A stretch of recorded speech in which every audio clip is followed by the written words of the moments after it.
Police make an arrest in a deadly stabbing in Concourse Village.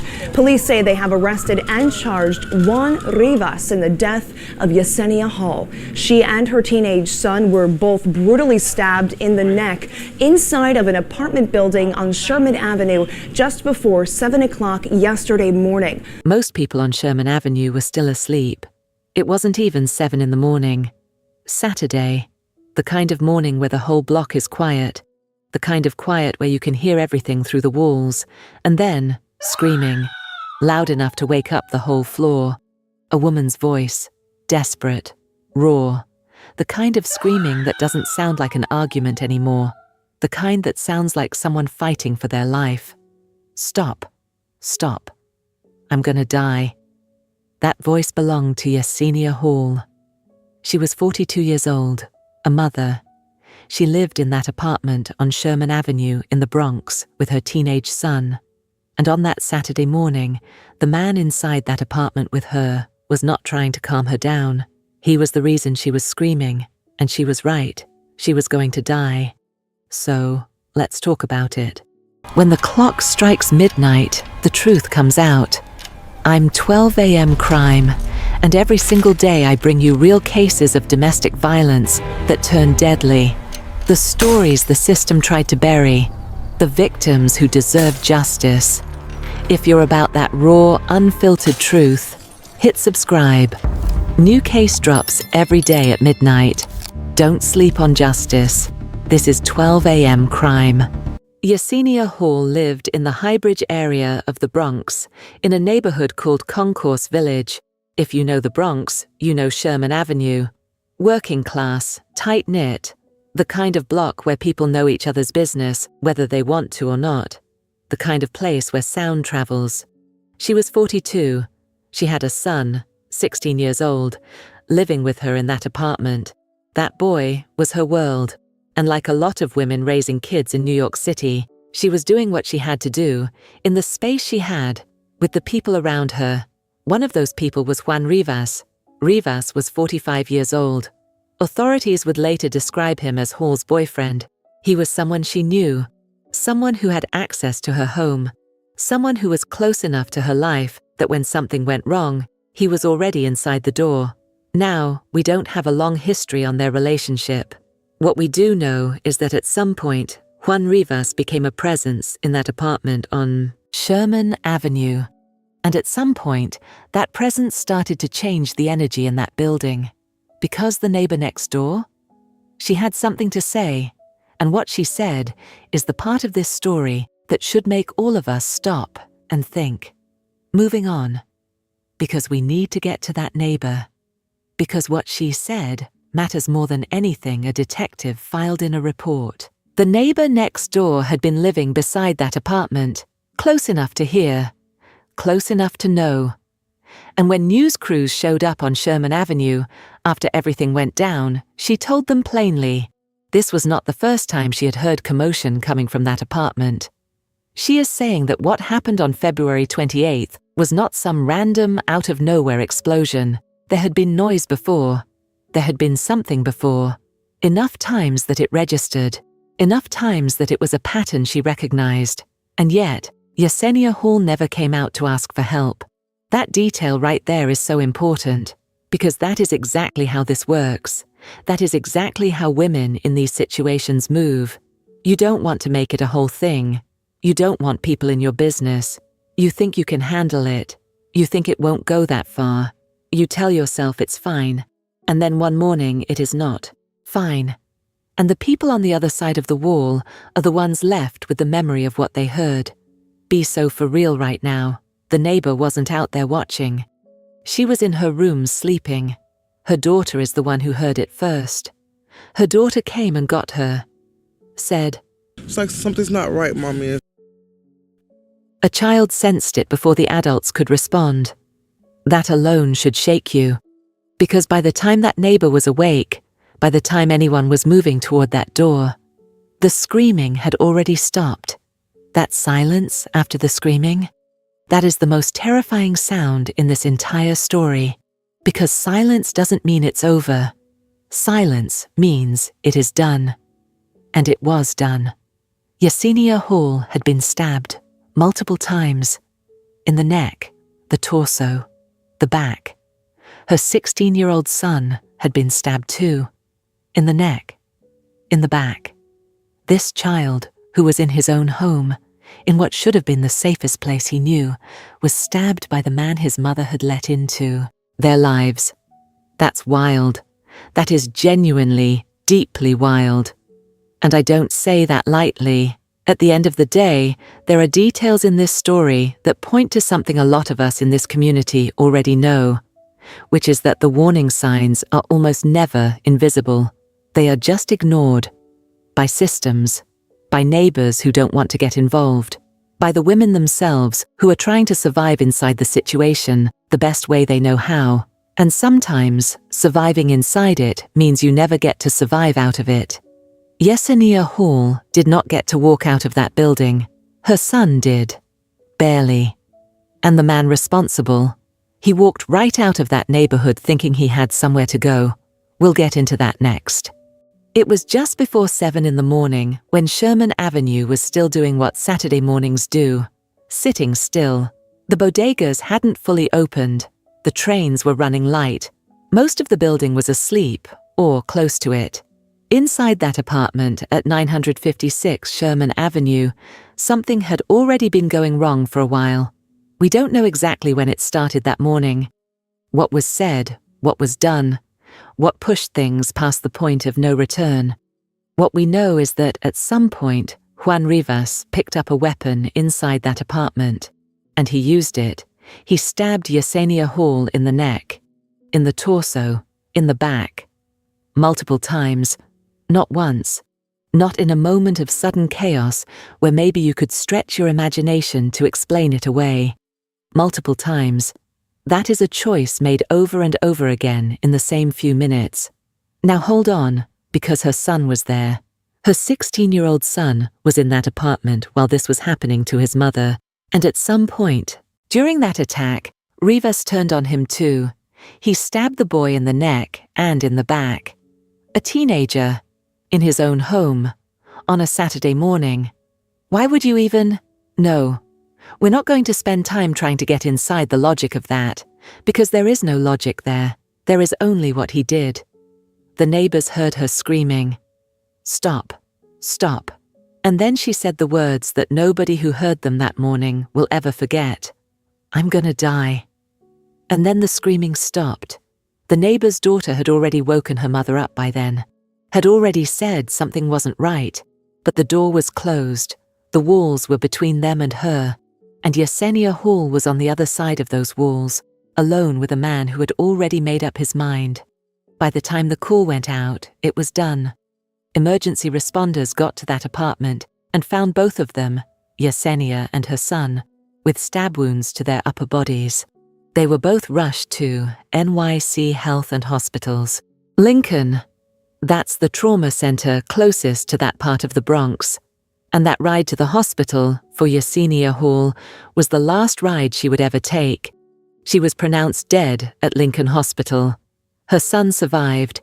He is listed in stable condition, and I want you to hold that for a second, because surviving does not mean okay.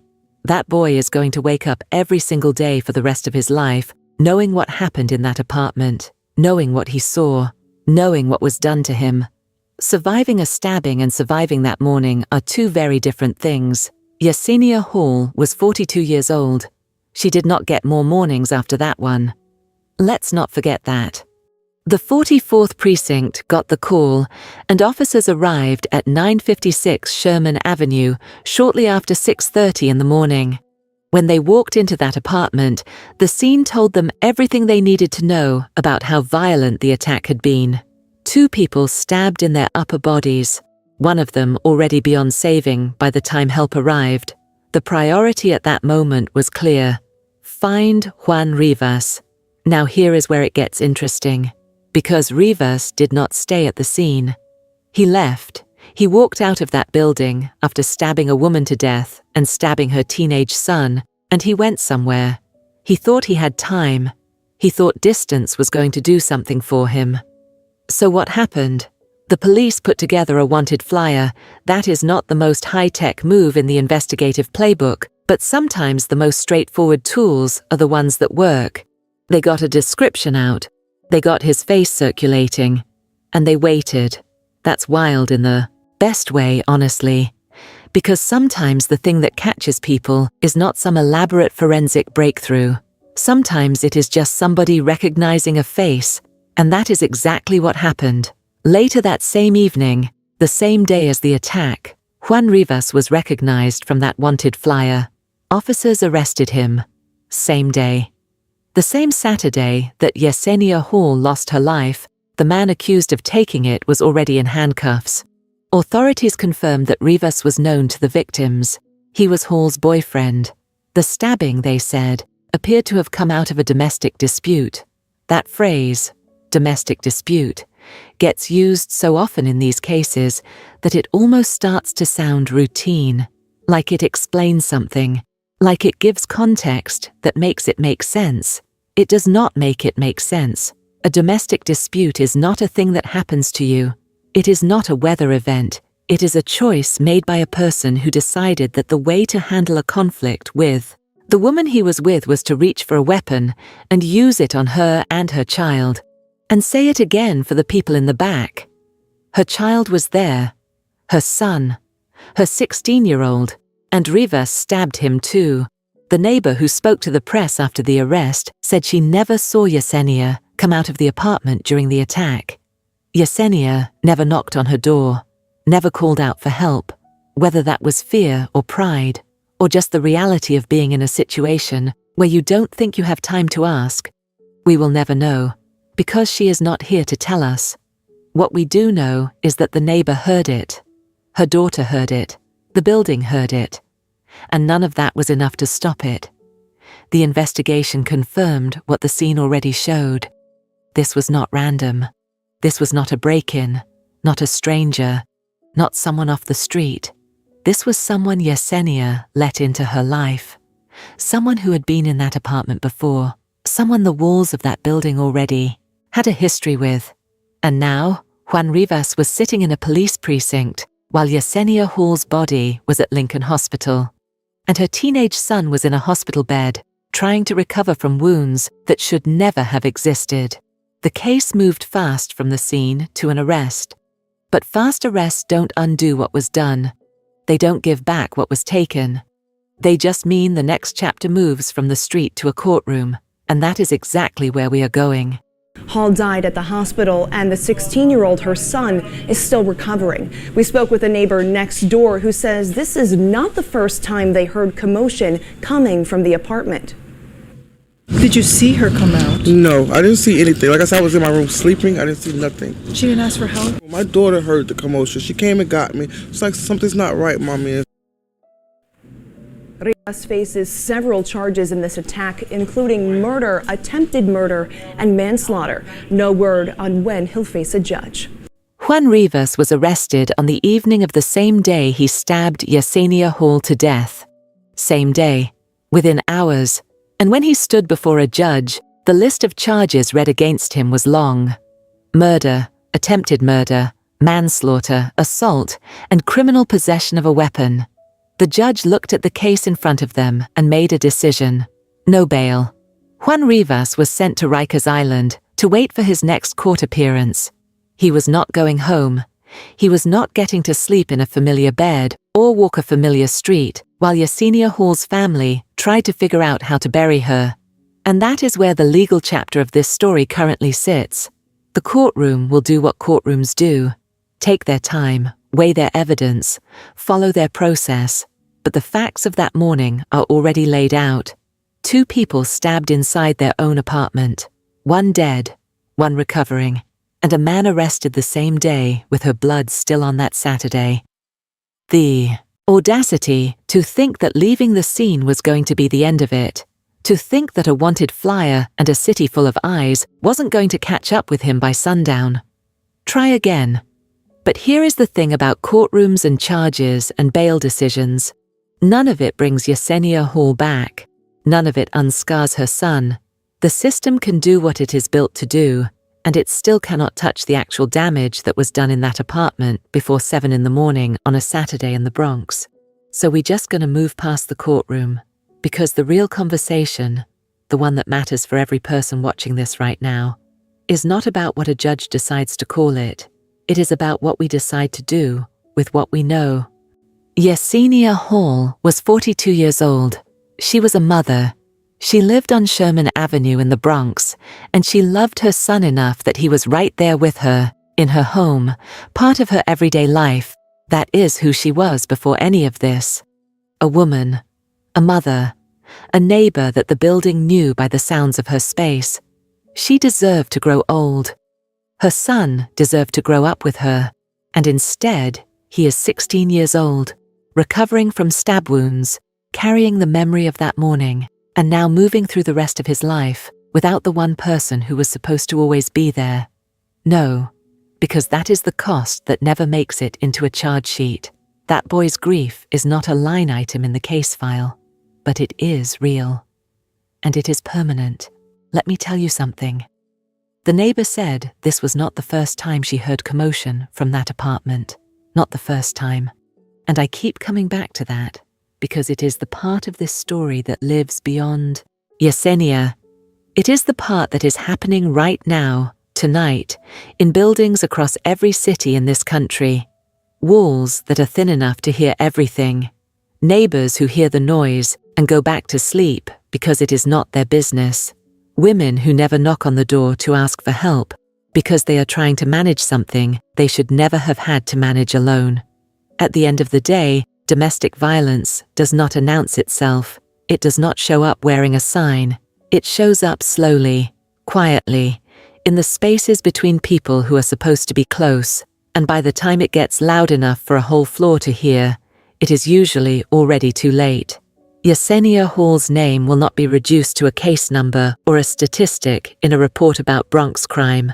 She was a real person. Her son is a real person. And what happened to them on Sherman Avenue is a real thing that is playing out in real time, in real neighborhoods, and it will keep playing out until more people decide that the noise on the other side of the wall is worth getting up for. Moving on is not something Yesenia gets to do anymore. But we do. And maybe that is the only thing this story is really asking of us. To not look away. To not decide it is not our business.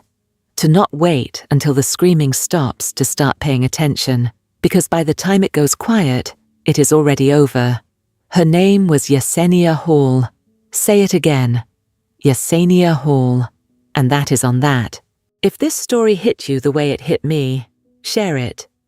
Not for the views, for Yesenia, for her son, for every woman whose name we have not learned yet, because her story has not made the news. This is 12 a.m. crime. We tell the stories that do not get to tell themselves. We say the names, we ask the questions, and we do not look away.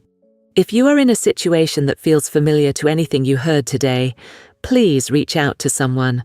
The National Domestic Violence Hotline is 1-800-799-7233, available 24 hours, because your life is worth the phone call. Subscribe, leave a comment, and we will see you at the next one. Stay safe out there.